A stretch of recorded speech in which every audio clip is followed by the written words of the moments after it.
Hi, I'm Darryn Farrugia and welcome.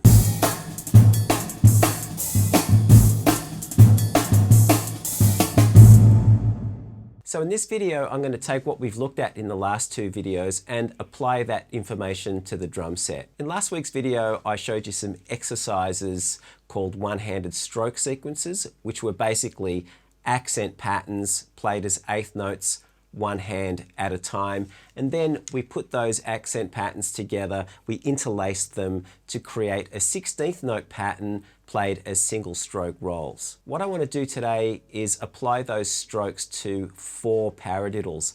The paradiddles we're going to look at are the single paradiddle, the double paradiddle, the triple paradiddle, and the paradiddle diddle. So let's start with the single paradiddle. I'm going to play the single paradiddle for you first, and then I'm going to explain what the hands are doing. So here's the single paradiddle. 1, 2, 3, 4.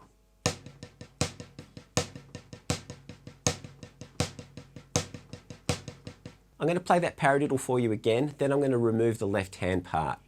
1, 2, 3, 4.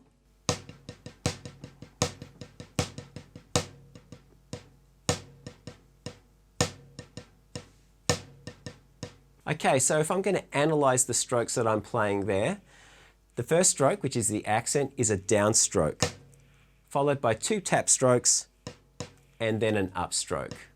Now, if you understand this, then you can play your paradiddles with a much better level of dynamic range. So let me put that together for you. Right hand and left hand.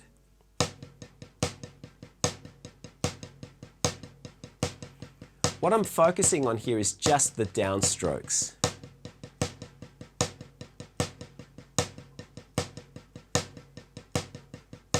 And then I'm aiming to keep the non-accented notes very low, very quiet. The next paradiddle is a double paradiddle. This is played in 3/4 or 16th notes. And the double paradiddle has 2 accents on the right hand and 2 accents on the left hand. I'm going to play this for you incorrectly. 1, 2, 3.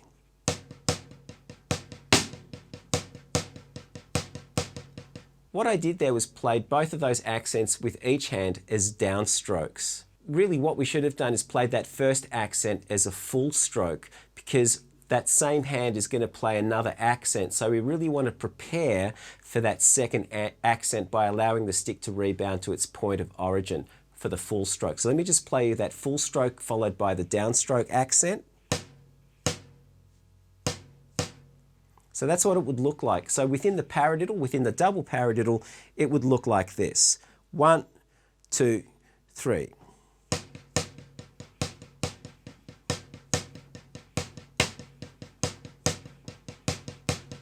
So playing that full stroke for my first accent negates the need for me to pick that stick up for the second accent. I'm just allowing the stick to rebound back. However, if I played just one accent per hand, that accent would be a downstroke. That would look like this.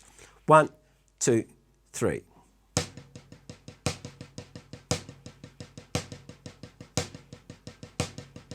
I would suggest that you practice maybe 2 bars of a double accent, double paradiddle, and then 2 bars of a single accent, double paradiddle. That would look like this. 1, 2, 3.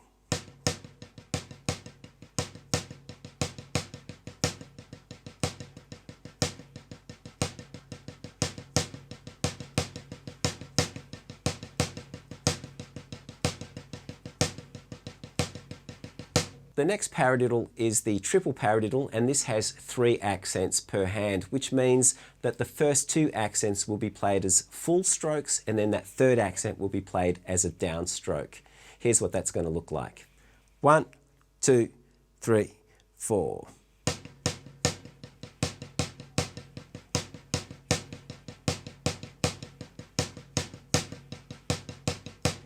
So while you're playing this, you can actually say to yourself, full, full, down, full, full, down, full, full, down, full, full, down,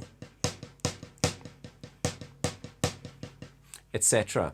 And then the same as before, I'm going to play 2 bars of that version of the triple paradiddle, and then I'm going to follow that with 2 bars of the triple paradiddle with just a single accent per hand. Let's have a look at that exercise. 1, 2, 3, 4.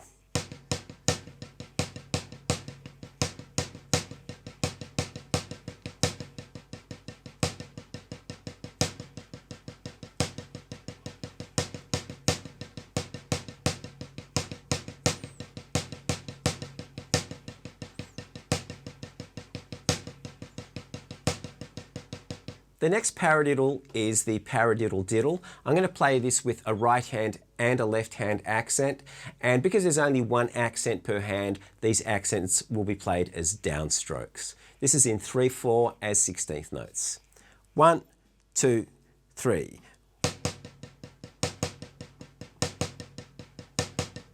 One, two, three. 1, 2, 3.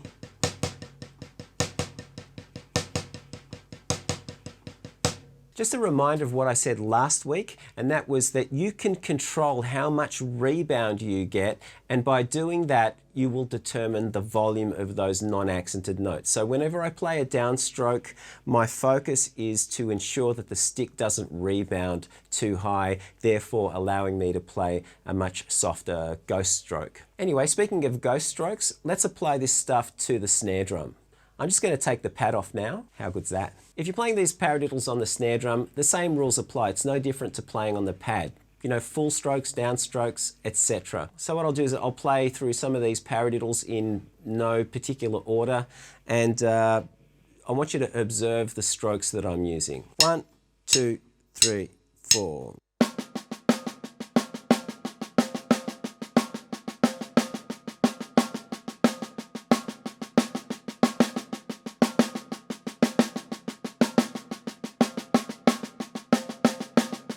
If I'm playing the accents on toms, then I guess as a residue of doing so much of this kind of practice on the pad, the hands will respond to playing full strokes and downstrokes on the toms, but it's not something that I give a lot of attention to. I think that my hands kind of just do it out of habit now.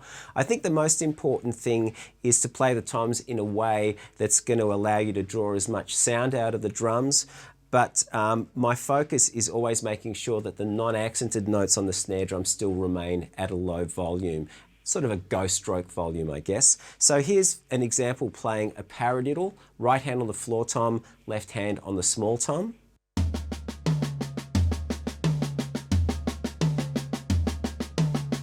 I'll do the same thing now playing a double paradiddle. 1, 2, 3.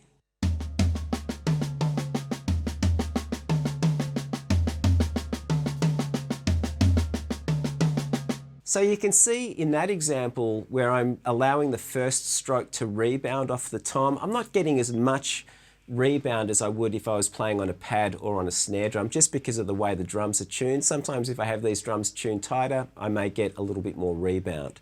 So you can see, yeah, there's a bit of a full stroke and a downstroke thing going on there, but again, of lesser concern to me. I'm more focused on the ghost strokes. Here's a triple paradiddle. 1, 2, 3, 4.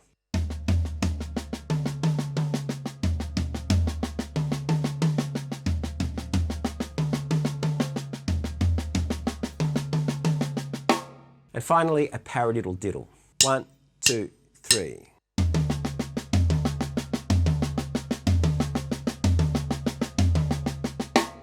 Now I'm just going to mix those paradiddles up, playing the accents on the toms.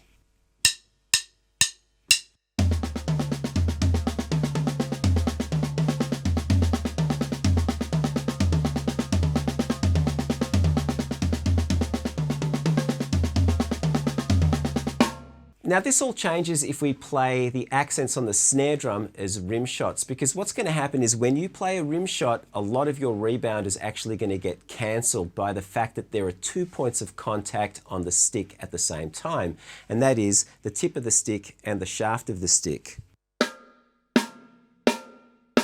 So what that means is that if I do that, I don't have to worry about controlling so much of that rebound anymore, because there's a lot less of that rebound. It's a good idea, a good practice to just play a paradiddle on the snare drum with the accents as rimshots. 1, 2, 3, 4.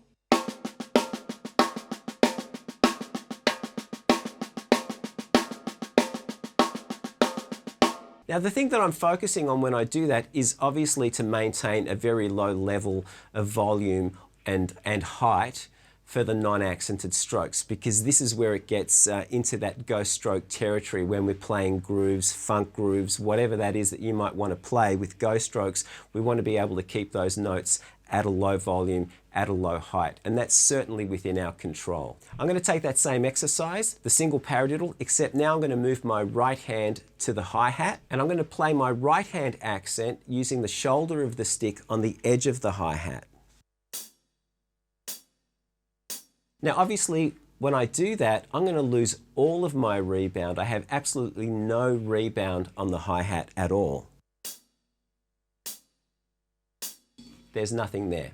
Anyway, here's the paradiddle, right hand on the hi-hat, left hand on the snare drum. 1, 2, 3, 4.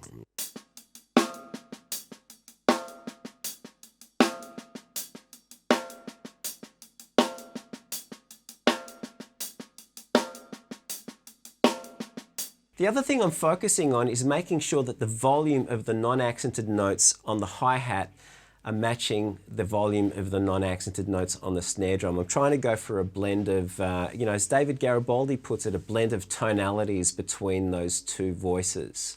I'm going to add some bass drum to that now. 1, 2, 3, 4.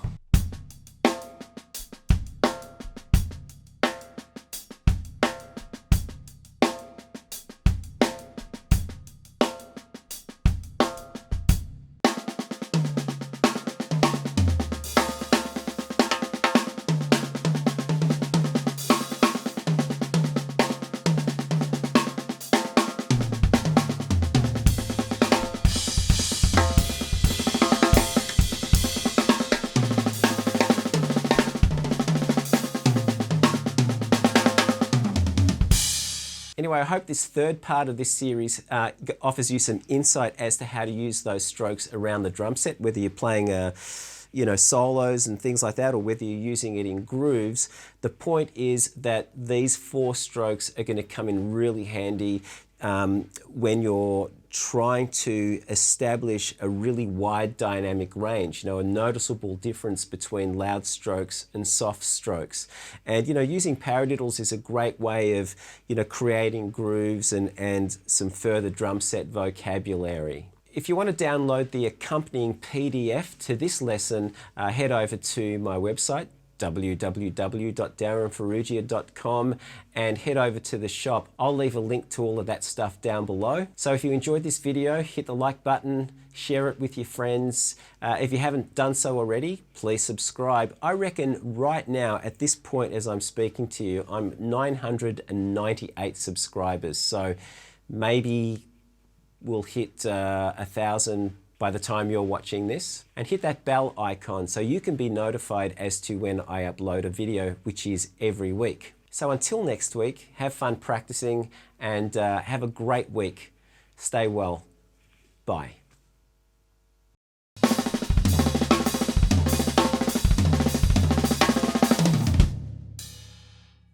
I just spat.